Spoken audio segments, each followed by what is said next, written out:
नमस्कार आमे तारीख किंबा नाम भितरकू जिबा पूर्वरु चलंतु मुहूर्ते पाई गोटे कल्पना करिबा एक एपरी अंचल जहार गौरवमय इतिहासकू माने औपनिवेशिक शासनर ओजन तले चापी दिया जाइथिला। तेबे गोटे जाति निजर स्वर केमिति फेरी पाए। आजिर एई आलोचनारे आमे केवल इतिहासर पृष्ठा उल्टाइबानी बरं ओडिशार स्वाधीनता यात्रार हृदय स्पंदनकू अनुभव करिबाकू चेष्टा करिबा। आउ आमे आरंभ करिबा सेही प्रारंभिक पर्यायरु जोंठी विद्रोहर प्रथम मंजी पोता जाइथिला। हाँ, आउ आजिर आलोचना पाई आम पाखले जो तथ्य अछि सेगुड़िक बेश माने चित्ताकर्षक। साधारणतः आमे स्वाधीनता संग्राम कहिले 1900 परर कथा भाबु, गांधी कांग्रेस एसबु, किंतु आजिर तथ्य आमको ताठारु बहुत पछकु नहीं जाउछि। एहा देखाउछि जे प्रतिरोधर प्रथम स्पुलिंग बहु आगुरु सृष्टि होई सारिथिला आउ सेईटा ही परवर्ती आंदोलन पई मूलदुआ पकेइथिला। आमे तीनोटी पर्याय उपरे दृष्टि देबा, स्वदेशी, असहयोग आउ आईन अमान्य आंदोलन। किंतु आजि हमर ध्यान रहिबो सेही प्रथम स्पुलिंग उपरे। ठीक तेबे आसंतु सेही प्रथम स्फुलिंगरु ही आरंभ करिबा। आमे जेतेबेले स्वाधीनता संग्राम कथा कहू साधारणतः 1900 मसीहा परठारु गणना करू, किंतु ए तथ्य कहूची जे कहानी ताठारु बहुत पुराना। तेबे 1817 मसीहार सेही खोर्धा विद्रोह जहाकू पाइक विद्रोह कुहा जाए, सेठू कोण आरंभ होइथिला प्रकृत संघर्ष? एकदम ठीक कहिले। 1817 पाइक विद्रोह केवल गोटे घटना नथिला, सेईटा थिला गोटे घोषणा। बक्सी जगबंधु विद्याधरଙ୍କ नेतृत्वरे होइथिबा एही विद्रोहକୁ अनेक ऐतिहासिक ओडिशारे स्वाधीनतार प्रथम संग्राम बोली कहंती। आउ एटा गांधी जुगर बहुत आगरु ब्रिटिश शासन विरुद्धरे एक बड़ सशस्त्र प्रतिरोध थिला। एहा कोनोसी आकस्मिक विस्फोरण नथिला, बरं वर्ष वर्ष धरी चालिथिबा अन्याय आउ शोषण विरुद्धरे एक संगठित प्रतिक्रिया थिला। किंतु सेमाने प्रकृतरे केउ कथाकू नि लढुथिले? एहा कोन केवल टैक्स बढ़िवा कथा थिला ना एहा पछरे किछि गभीर कारण थिला? प्रश्नटी बहुत गुरुत्वपूर्ण। देखंतु एहा केवल टैक्स कथा नथिला, एहा थिला माने सम्मान, परिचय आउ जीविकार लढेई। पाइक माने थिले खोर्धा राजांकर पारंपरिक सैनिक। ब्रिटिश माने आसीबा परे सेमानंकर निष्कर जमी छड़ेई नेले, लुण उपरे कटकणा लगेइले आउ खोर्धा राजांको भी अपमानित कले। तेणु एहा सेमानंकर अर्थनीति आउ सम्मान उपरे गोटी सीधा सड़क आक्रमण थिला। सेथिबाई पाइक विद्रोह थिला निजर अधिकार आउ स्वाभिमान पाई एक युद्ध। अच्छा, ता माने एही विद्रोह गोटे मनोवैज्ञानिक प्रभाव छाड़ी जाइथिबो। जदियो ब्रिटिश माने एहाकू दमन करिदेले तथापि एहार स्मृति तो लोकंक मनर रही जाइथिबो। निश्चित भावरे एहा ही एहार सबुठु बड़ अवदान। एहा ओडिशारे गोटे विद्रोहर परंपरा स्थापन कला। एहा देखेइला जे अन्याय विरुद्धरे स्वर उठाइबा संभव आउ परवर्ती पीढ़ीर संग्रामी मानंक पाई एहा एक प्रेरणार उत्स होइगला। जेतेमेले भी लोके ब्रिटिश शासन विरुद्धरे ठिया हेबाकू भाबुथिले, सेमानंकर मनरे बक्सी जगबंधु आउ पाइक मानंकर साहसर कहानी निश्चय आसुथिबो। एहा एक बड़ परिवर्तन। 1817 रे लोके खंडा धरी लड़ुथिले और प्राय 90 वर्ष परे 1905 रे संग्रामर स्वरूप पूरा बदली जाइथिला। एही रणनीतिर परिवर्तन पछरे कोन कारण थाई पारे? उत्सगुड़िक ए विषय किसी कहूची की? हाँ, एही परिवर्तन ही आधुनिक संग्रामर आरंभकू सूचाउछि। देखंतु 19 शताब्दीर शेष भागरे शिक्षार प्रसार, संवादपत्रर आविर्भाव आउ जातीय स्तररे कांग्रेसर गठन एसबु लोकंक चिंताधाराकू बदलई देथिला। लोके बुझी पारिले जे केवल सशस्त्र विद्रोह द्वारा एते बड़ साम्राज्यकू हराइबा सहज नुहे। एतिपाई एक संगठित, व्यापक आउ जन आधारित आंदोलन दरकार। आउ एहार प्रथम प्रतिफलन देखिबाकू मिलिला स्वदेशी आंदोलन रे। ठीक, तेबे आसंतु सेही स्वदेशी आंदोलन कथा को आसीबा। तथ्य अनुसारे 20 अगस्त 1905 रे कटक म्युनिसिपल हॉल रे एक बड़ विरोध सभा होइथिला। एहा ही कोन ओडिसा रे आधुनिक संग्रामर आनुष्ठानिक आरंभ थिला? गुटे प्रकार रे हाँ, एही सभाटी बहुत गुरुत्वपूर्ण थिला, कारण एहा लुचा छपारे हेउ नथिला। ଏହା ଥିଲା ଖୋଲାଖୋଲି ସର୍ବସାଧାରଣରେ ବ୍ରିଟିଶ ନୀତି ବିରୁଦ୍ଧରେ ଏକ ଶକ୍ତିଶାଳୀ ପ୍ରଦର୍ଶନ। ଆଉ ଏହାର ଅଧ୍ୟକ୍ଷତା କରିଥିଲେ ଜଣେ ବଡ଼ ଓକିଲ ବାବୁ ଜାନକୀନାଥ ବୋଷ।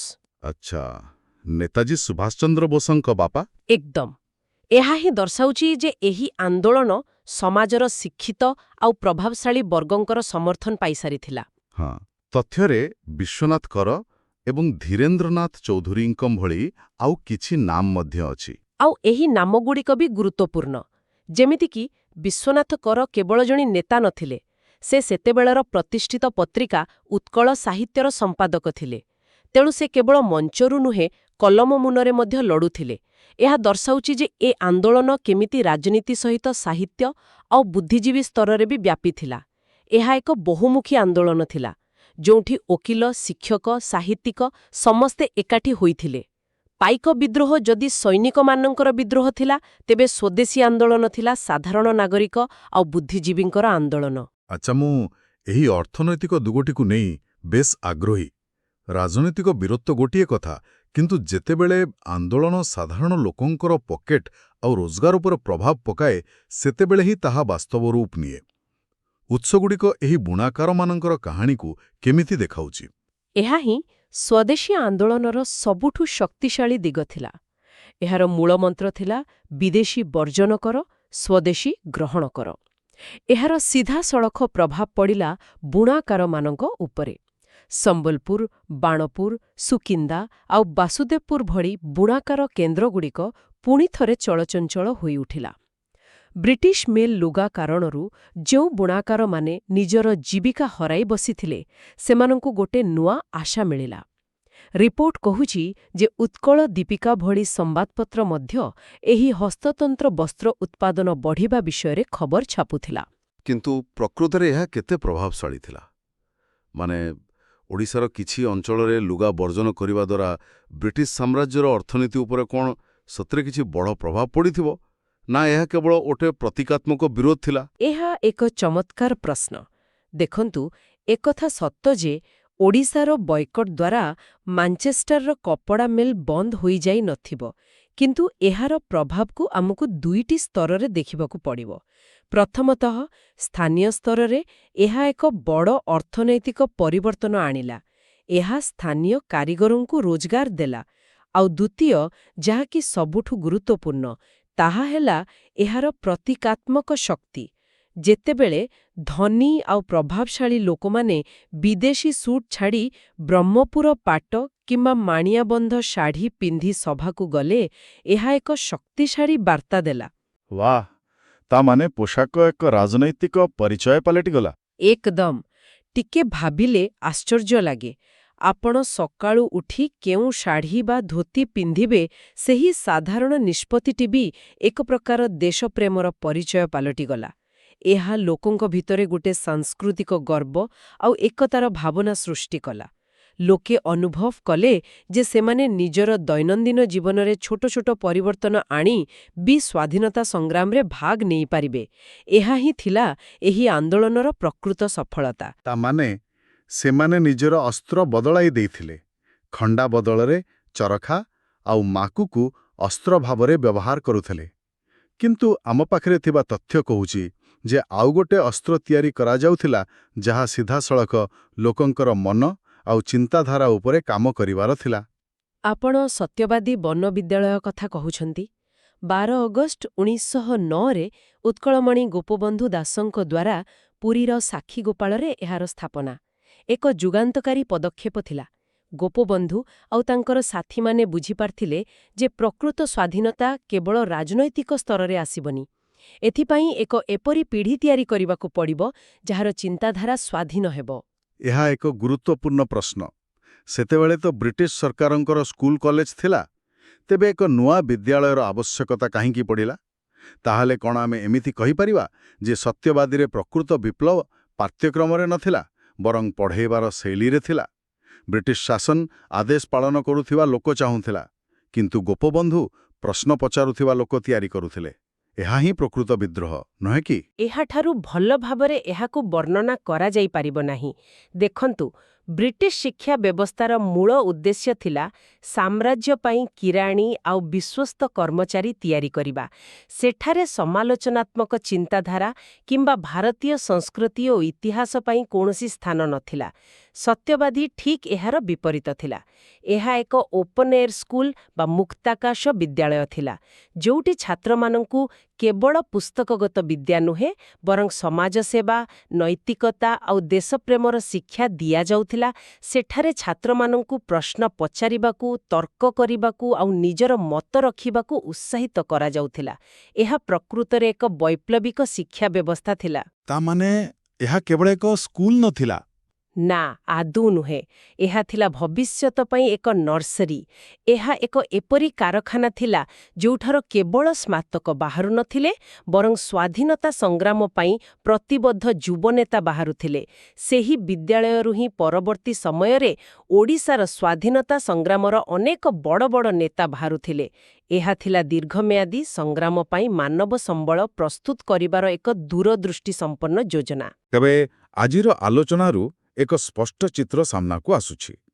ଆମେ ଦେଖିଲେ କିପରି ଓଡ଼ିଶାରେ ସ୍ୱାଧୀନତା ସଂଗ୍ରାମ ଏକ ଲମ୍ବା ଯାତ୍ରା ଅତିକ୍ରମ କରିছে। ଏହାର ଆରମ୍ଭ ହୋଇଥିଲା ପାଇକ ବିଦ୍ରୋହର ସଶସ୍ତ୍ର ପ୍ରତିରୋଧର, ଯାହା ପରେ ସ୍ୱଦେଶୀ ଆନ୍ଦୋଳନରେ ଏକ ନୂଆ ରୂପ ନେଲା। ସେଠାରେ ଅସ୍ତ୍ରଶସ୍ତ୍ର ବଦଳରେ ସର୍ବସାଧାରଣ ବିରୋଧ, ଅର୍ଥନୈତିକ ଆତ୍ମନିର୍ଭରଶୀଳତା ଆଉ ଜାତୀୟତାବାଦୀ ଶିକ୍ଷାକୁ ନୂଆ ଅସ୍ତ୍ର ଭାବରେ ବ୍ୟବହାର କରାଗଲା। ଏହା କେବଳ ଏକ ରାଜନୈତିକ ଆନ୍ଦୋଳନ ନଥିଲା, ଏହା ଥିଲା ଏକ ସାମାଜିକ, ସାଂସ୍କୃତିକ ଏବଂ ବୌଦ୍ଧିକ ଜାଗରଣ। ନିଶ୍ଚିତ ଭାବରେ ଆଜିର ତଥ୍ୟଗୁଡ଼ିକ ଏକ ସ୍ପଷ୍ଟ କ୍ରମ ବିକାଶ ଦେଖାଉଛି। ପ୍ରତିରୋଧର ସ୍ୱରୂପ ସମୟ ସହିତ ବଦଳିଲା। ଏହା ଅଧିକ ସଂଗଠିତ ହେଲା, ଅଧିକ ବ୍ୟାପକ ହେଲା ଆଉ ଓଡ଼ିଶାର ସାଧାରଣ ଜନଜୀବନରେ ଗଭୀର ଭାବରେ ପ୍ରବେଶ କଲା। ସ୍ୱଦେଶୀ ଆନ୍ଦୋଳନରେ ଯେଉଁ ମଞ୍ଜି ବୁଣାଯାଇଥିଲା, ବିଶେଷ କରି ସତ୍ୟବାଦୀ ବନବିଦ୍ୟାଳୟର ଆଦର୍ଶ, ତାହା ହିଁ ପରବର୍ତ୍ତୀ ସମୟର ଅସହଯୋଗ ଏବଂ ଆଇନ ଅମାନ୍ୟ ଆନ୍ଦୋଳନ ଭଳି ବଡ଼ ସଂଗ୍ରାମ ପାଇଁ ମଜବୁତ ଭିତ୍ତିଭୂମି ପ୍ରସ୍ତୁତ କଲା। ଏହା ଥିଲା ସେହି ମୂଳଦୁଆ ଯାହା ଉପରେ ସ୍ୱାଧୀନତାର ଏକ ବଡ଼ ସୌଧ ନିର୍ମାଣ ହେବାର ଥିଲା। ଆପଣ ଦେଇଥିବା ନୋଟ୍ସରେ ଉଲ୍ଲେଖ ଅଛି ଯେ ଉତ୍କଳ ଦୀପିକା ବୁଣାକାର ଆନ୍ଦୋଳନ ବିଷୟରେ ଖବର ଛାପିଥିଲା। ଏହା ମୋତେ ଭାବିବାକୁ ବାଧ୍ୟ କରୁଛି। ଏହି ପ୍ରାରମ୍ଭିକ ପର୍ଯ୍ୟାୟରେ ଜନମତ ଗଠନ କରିବାରେ ଆଉ ସମଗ୍ର ଅଞ୍ଚଳର ଲୋକଙ୍କୁ ଏକଜୁଟ କରିବାରେ ସମ୍ବାଦପତ୍ରର ଅନ୍ୟ କି ଭୂମିକା ଥିଲା? କେମିତି ଶବ୍ଦଗୁଡ଼ିକ ବୁଣାକାରର ମାଆକୁ କିମ୍ବା ଆନ୍ଦୋଳନକାରୀର ପତାକା ଭଳି ଶକ୍ତିଶାଳୀ ହୋଇଗଲା, ଏହା ଚିନ୍ତା କରିବାର ବିଷୟ।